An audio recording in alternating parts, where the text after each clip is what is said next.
जो भी महिलाएं होती हैं, आप लोग के संपर्क में अगर कोई हो तो ध्यान दीजिएगा। आगे जाके आप भी बाप बनेंगे। बहुत कम चांस है कि आपको उतना पढ़ल लिखल महिला मिले, क्योंकि आज भी शिक्षा बहुत महिलाओं को उतनी शिक्षा नहीं मिल रही है। तो पढ़ी लिखी मिल गई तो जिंदगी स्वर्ग हो जाएगा, नहीं तो नरक तो यहीं देखेंगे। तो ये ध्यान दीजिएगा कि जब कोई माँ अपने बच्चे को दूध पिलाती है तो उसका रीढ़ की हड्डी सीधी होनी चाहिए, एकदम सीधा, ताकि स्पाइनल कॉर्ड और ब्रेन मिला रहे। रीढ़ की हड्डी सीधा रहेगा ना तो स्पाइनल कॉर्ड और ब्रेन क्या रहेगा, मिला हुआ रहेगा। तो पीयूष ग्रंथि अच्छा से काम करेगा। उस माँ के शरीर में जो दूध बन रहा है उसमें एकदम एकदम कंट्रोल करेगा। फास्फोरस, कैल्शियम, सोडियम ये सब जाएगा। और सोडियम बच्चे के दिमाग के लिए जरूरी है। तो शुरुआत के 6 महीना बच्चा केवल दूध पीता है। क्या करता है, केवल दूध पीता है। तो अब उसी के समय में उसको तो केवल दूध चला गया, ब्रेन कन। अब इसीलिए कभी भी जो महिला होती है जब वो बच्चे को दूध पिलाए तो रीढ़ की हड्डी एकदम सीधा होनी चाहिए, जिस तरह योगा में कैसे बैठते हैं उस तरह। और महिला को दूध पिलाते समय कमरे में अकेले रहना चाहिए, कंसंट्रेट, जिस तरह से पूजा करते हैं ना पूरा ध्यान लगा के, उस तरह से बच्चे को दूध पिलाना चाहिए। वो बच्चा स्वस्थ होगा। वरना अगर माँ जो है बतियाइयो रही है, ने सब्जी काट रही है, ने लड़का पी रहा है, पी रहे बाबू पी रहे, तो वही भोदा हो जाता है सब। तो माँ के दूध का मतलब फुली कंसंट्रेट होना चाहिए और बात उत नहीं करना चाहिए, एकदम स्ट्रेट रहना चाहिए यहाँ पर। तब उस बच्चे के शरीर में पूरा प्रोटीन जाता है। आप अगर इसको विश्वास नहीं कीजिएगा ना तो देखिएगा, गाय जो होती है उसका डायरेक्ट दूध दूहने लगेंगे ना तो दूध को छुपा लेती है और दूध उस अच्छा भी नहीं होता। इसलिए क्या करते हैं लोग, पहले उसके बछड़वा को पिला देते हैं। जब बछड़ा को पिलाते हैं ना तो फुल ब्रेन से वो रेडी हो जाती है, नहीं मेरा ही बछवा पी रहा है।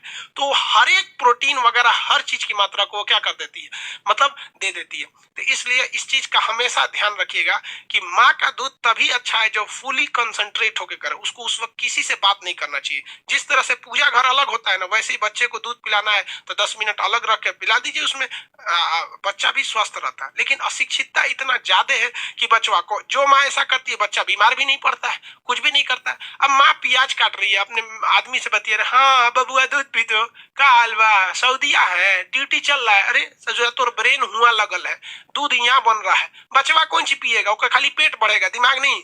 समझ है कि नहीं आ रहा है? किसी को कोई दिक्कत नहीं, आगे बढ़ते हैं। ये हो गया आपका TSH।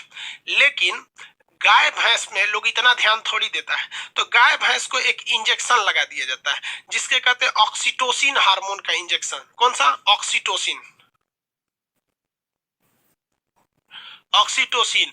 अगर आप ये ऑक्सीटोसिन हार्मोन का इंजेक्शन किसी गाय को लगा देते हैं उसके थन में, तो वो गाय दूध को बचा नहीं सकती है, पूरे दूध को उसे बाहर निकालना पड़ेगा। तो देखते होंगे ना, खास करके हम तो पटना ऑफलाइन पढ़ाते हैं, अत्याचार देखते हैं गायों पे ना, तो पता नहीं क्यों कभी कभी ऐसा लगता है कि साले ये कसाई से ज्यादा खराबी ये है।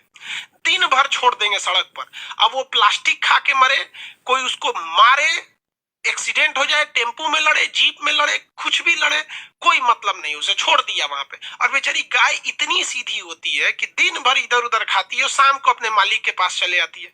वो मालिक, सारे मालिक है उसके, इंजेक्शन निकालेंगे ऑक्सीटोसिन का और लगा देंगे उसको थान में। और इतना मोटा इंजेक्शन होता है, थान में लगा देंगे वहां पे और छोड़ देंगे बस 1 मिनट। जहां 1 मिनट छोड़े पूरा दूध उसका आ जाएगा, ब्रेन से कंट्रोल खत्म हो जाएगा, सारा दूध निकाल लेगा और उसके बाद बच्चा को पीने का दे देगा। भाई बच्चा के लिए बचा क्या है, एकदम हरकट हो जाता है। और ऐसी गाय क्या होती है, बीमार पड़ जाती हैं। ऑक्सीटोसिन हार्मोन लगा देंगे तो गाय 2 से 3 साल ही जिंदा रहती है, अदर उसके बाद वो मरने लगती है। तो वो वाले लोग जाके कसाई खाने में बेच देते हैं, क्योंकि उन्हें पता है कि यहाँ हम रखेंगे तो हमें घाटा लगेगा। चंद पैसों के लिए वो कसाई खाने में बेच देते हैं, तब उनका वो प्रेम कहाँ चला गया कि गाय हमारी माता है। चंद पैसों के लिए वो कसाई को बेचते हैं और चंद पैसों के लिए वो कसाई उसे काट देता है। तब तक गुनाह नहीं है जब तक बेचा जा रहा है, लेकिन गुनाह तब चालू हो जाता है जैसे काट दिया। तो यहाँ पर भी गलती है, हमें कसाई को बेचने तक से पहले ही रोकनी चाहिए गाय को, क्योंकि अब मजबूरी भी है ना कि गाय पालता कौन है, बात समझो बाबू। गाय पालेगा कौन? गरीब आदमी, ज्यादातर ज्यादातर लोग, अमीर आदमी शौकिया पालते हैं वहां पे। अब उस बेचारे को अपनी बूढ़ी माँ को इलाज कराने के लिए पैसा नहीं है, वो गाय को कहाँ से रख पाएगा यहाँ पे?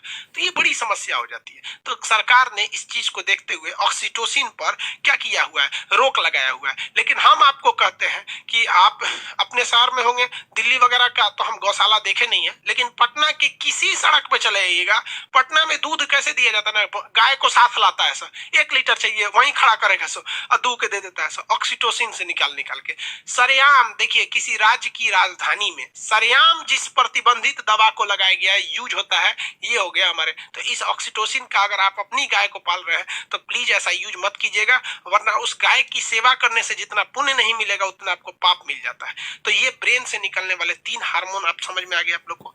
पिट्यूटरी ग्लैंड को मास्टर ग्लैंड क्यों कहते हैं? क्योंकि हमारे शरीर के वृद्धि और विकास को रोकता है। ये किसके द्वारा? तो सोमेटिक सेल द्वारा। सोमेटिक सेल को कैसे कंट्रोल करेगा? तो सोमेटोट्रोपिक हार्मोन एसटीएच द्वारा। थायरॉक्सिन को, टी से क्या हो गया, थायराइड, तो थायरॉक्सिन स्टिमुलेटिंग हार्मोन द्वारा थायराइड को, इसके लिए जरूरी है आयोडीन। और दूध को एलटीएच लेक्टोजेनिक हार्मोन। ऑक्सीटोसिन देना चाहिए? नहीं देना चाहिए, एकदम गलत बात है। ऑक्सीटोसिन एकदम समझिए उसके लिए जहर दे रहे हैं आप।